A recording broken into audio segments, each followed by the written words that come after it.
వార్షికోత్సవం సందర్భంగా Meenakshi test tube baby centre Guntur నందు ఐవీఎఫ్ ట్రీట్మెంట్ పై 40-50% రాయితీ. నమస్కారం అండి. నేను మీ నెండూరు రవికుమార్ని. సుమన్ టీవీ వీక్షకు పునఃస్వాగతం. ఏంటంటే ఇవాళ టాపిక్ చాలా మంది అడుగుతుంది, ఏవి వెహికల్ రికవరీ ఏజెంట్స్ అంటారన్నమాట. Recovery agents, vehicle recovery agents, RBI vehicle recovery ఏజెంట్స్కి ఆర్బీఐ ఎలాంటి గైడ్ లైన్స్ ఇచ్చింది అంటే, ఆర్బీఐ గైడ్ లైన్స్ అమలు చేయాల్సిన బాధ్యత ఈ కమర్షియల్ బ్యాంక్స్ మీద ఉంది. కాబట్టి ఆర్బీఐ వీళ్ళకి ఏ డైరెక్షన్స్ ఇచ్చింది, వీళ్ళు ఎలాంటి వీటి చేయాలని చెప్పి వీళ్ళు అడుగుతున్నారు. సో ఇప్పుడు దాన్ని చూస్తే మనకి ఆర్బీఐ క్లియర్ కట్గా ఉన్నాయండి guidelines. Recovery agents are different from మనం అనుకునేటువంటి రోడ్ సైడ్ గూండాస్ కాదు. Recovery agents, they are all paid and they are all educated, they are all given guidelines. అంటే ఒక మార్గదర్శక సూత్రాలను పాటిస్తూ వాళ్ళు రికవరీ చేయాలి. ఎవరైనా సరే మీ ఇంటికి వచ్చి బెదిరించటం, లేకపోతే హెరాస్ చేయటం, లేకపోతే మిమ్మల్ని బై ఫోర్స్ లాక్కోవటం, ఇట్లాంటివి అంటే వెహికల్ లాగేసుకోవటం, ఇట్లాంటివన్నీ కూడా ప్రొహిబిటెడ్, చేయకూడదు. ఈ లాని చేతిలోకి తీసుకోకూడదు. మనకి నోటీస్ ఇచ్చారా, నోటీస్ ఇవ్వాలి ఫస్ట్. నోటీస్ ఇచ్చాక ఆ నోటీస్లో ఆ టైం ఉంటుంది.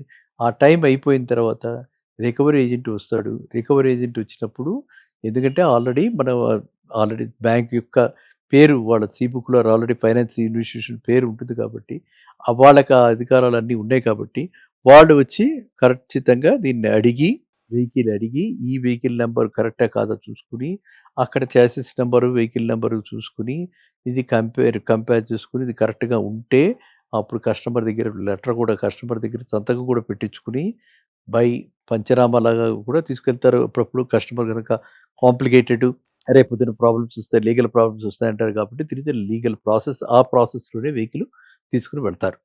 అంతే తప్పితే ఎవరు ఫోర్స్ చేసి, థ్రెటన్ చేసి, మనకి హెరాస్ చేసి ఎవ్వరు బండిని తీసుకెళ్ళలేరు. అలాంటి ఈ బండిని తీసుకెళ్లే పరిస్థితి ఎప్పుడు వస్తుంది, మన అకౌంట్ ఎన్పిఏ అయినప్పుడు వస్తుంది. మన డబ్బులు కట్టకుండా ఎన్పిఏ అయిపోయిన తర్వాత కూడా ఎటువంటి ప్రామిస్ అంటే ఎటువంటి మనం కడతామన్నటువంటి వాళ్ళకి హోపు లేకుండా అయిపోయినప్పుడు మాత్రమే ఇలాంటి రికవరీ ఏజెన్సీకి ఇచ్చి తెప్పిస్తారు వెహికల్. సో మనకి ఎన్పిఏ అంటే 3 నెలల తర్వాత మనకి ఇలాంటి సీరియస్ కాన్సిక్వెన్సెస్ ఫేస్ చేస్తారు. కాబట్టి ఎవరు అంత దూరం తెచ్చుకోకండి. 3 నెలల లోపలే దాన్ని వీలైనంత వరకు రెగ్యులర్ చేయండి. అట్లీస్ట్ మొత్తం కట్టలేకపోతే ఒక నెల కడితే ఎప్పటికప్పుడు 3 నెలల లోపలే ఉంచేలాగా. అంటే బకాయిలు మనం నెల 10,000 కట్టాలంటే 30,000 బకాయిలు అంటే 3 నెలలు అయిపోతే థ్రెట్ ఉంది.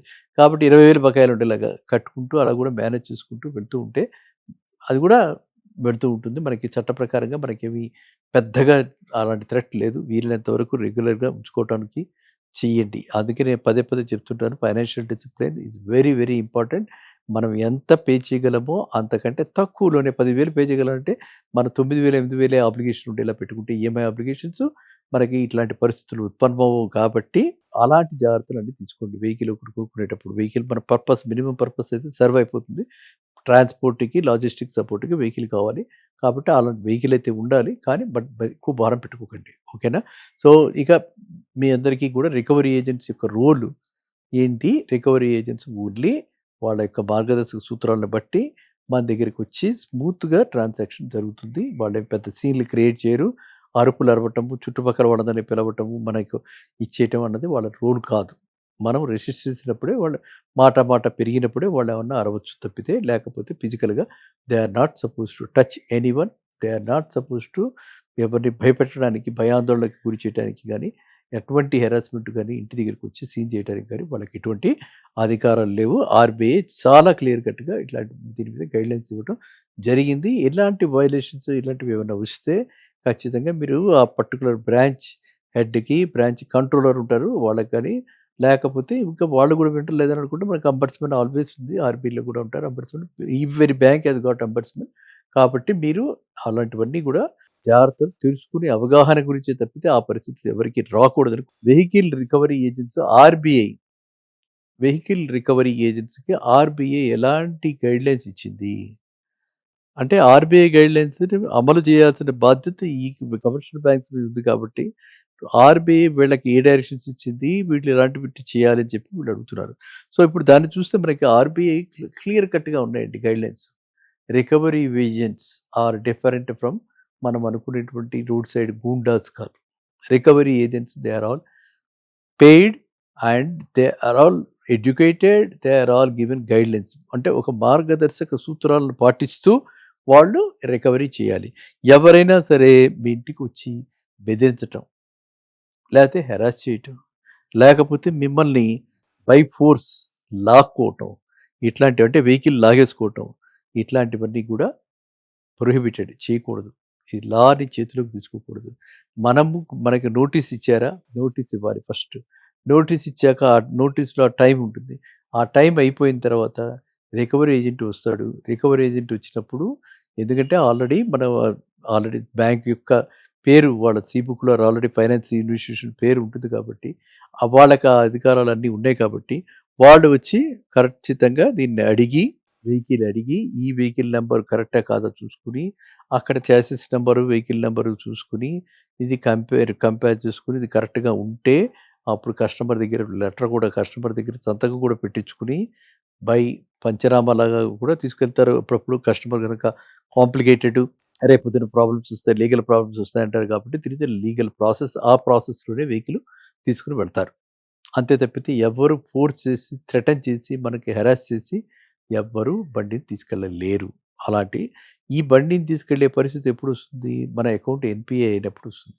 మన డబ్బులు కట్టకుండా ఎన్పిఏ అయిపోయిన తర్వాత కూడా ఎటువంటి ప్రామిస్, అంటే ఎటువంటి మనం కడతామన్నటువంటి వాళ్ళకి హోప్ లేకుండా అయిపోయినప్పుడు మాత్రమే ఇలాంటి రికవరీ ఏజెన్సీకి ఇచ్చి తెప్పిస్తారు వెహికల్.